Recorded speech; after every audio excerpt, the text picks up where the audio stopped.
guys, this is Art Fernandez and welcome back to my channel. Oh, kuratan, di ba? Pa-vlog na naman tayo today kasi papunta kami ng Amos Provincial Capital sa opening ng Kalimungan Festival. Oh, di ba? Flex lang na ako ang pamasahe paadto dito sa Provincial Capital kay nagsakay lang mi og gamay na bus. Unsay bay tawag ana, tram. Basta mo na to magisakyan. Ug naabot na mi diri sa Provincial Capital kay mutan-aw daw mi og mutya ng Cotabato 2023 og sayo jud kaayo mi guys no. As usual, basta lagi ning kanang makurat-kuratan ka nga mutan-aw og artista mo sayo jud ka sa imong adtuan ba. Tuig pud beta wala ka balik diri sa Provincial Capital no kay last tapak na to diri campaign period pa siya no og bago ta kay daghan ng mga bag-ong building o di ba color green sa question totoo kaayo.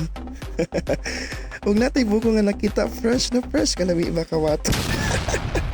Kay sayo man kayo ang mga person no sayo kaayo nanukad so maglaro-laro sa kita diri sa sa Tiangge ng yaman ng Cotabato or today ang opening o di ba kita ang pinakauna nga ni adto diri. Umuagi lang kita diri sa planting materials and gardens na klase-klase mga fruit trees na ay durian, na ay lansones, na ay mangustin. Dagan kayo mo makita diri na ay lemon sa mga hilig dira magtanom ug sa mga hilig pod mangukay. Na mga baligya diri no sa Tiangge sa yaman ng Cotabato diri lang na side sa provincial capital. Ug syempre nakoy yaman sa Kidapawan of course di dyan nawala ang mga prutas no o mga pasalubong na lansones, rambutan, mga fresh na prutas dagan kaayo pasalubong area di mo mahurot diri guys. Busa adto na mo diri sa Amas. O di ba tibay kayo ang mais guys, mas tibay pa sa inyong relasyon. Lahat mga color na payong niyo mo ang yaman ng magpet.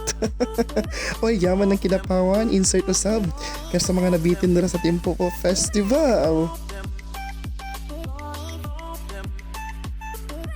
Talos kano ito ang yaman ng Pikit. Yaman ng Makilana. Oy ate, pahingi ng buko, baki naman. Ug diri jud ako na-realize guys no nga dili jud siya lalim mag-vlogger, hanghago, kakapoy, kainit, kanang mag-video ka. So dili jud siya lalim guys no. So pasensyahin na ninyo no kung nakoy mga ubang municipality nga wala jud ako na videohan guys. Pasensya na kaayo. O di ba kay ulan-ulan man pagkagabi so wala po kayo diri nga side wala akong giingon sa inyo nga dili jud siya lalim maging vlogger no. Og tirik po jud kayo ang adlaw na feel jud kayo yung festivity diri sa Kalimungan Festival. Og isa pa guys kaning mag voice over ka wa ka kabalo kung unsay imong ipangsulti di ba?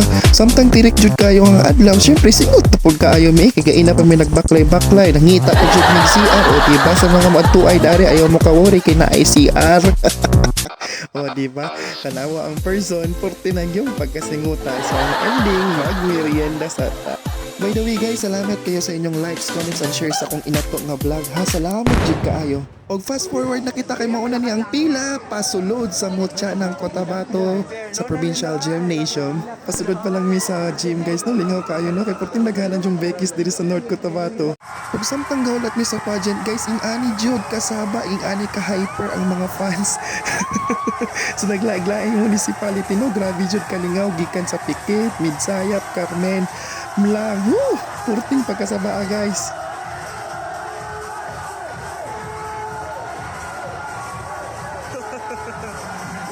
Hyper!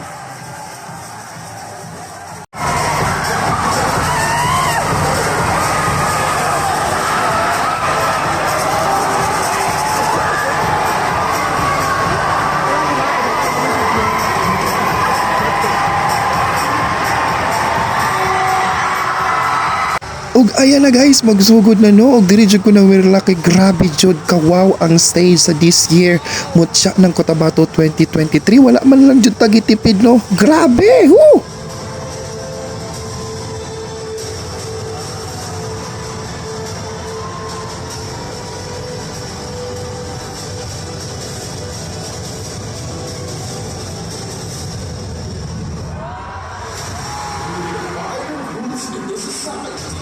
So they define identities. All they do is see how many stay voices. But in everybody, a greater Cotabato province.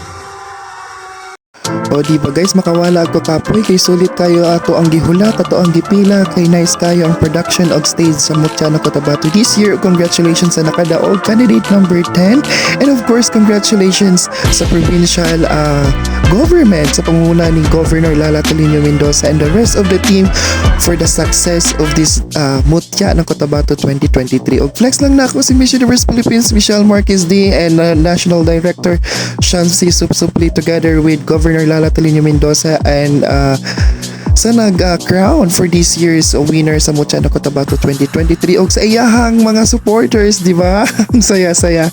Congratulations everyone. Happy Kalibungan Festival everyone, and dili lang sa siguro kutob no. Bye-bye!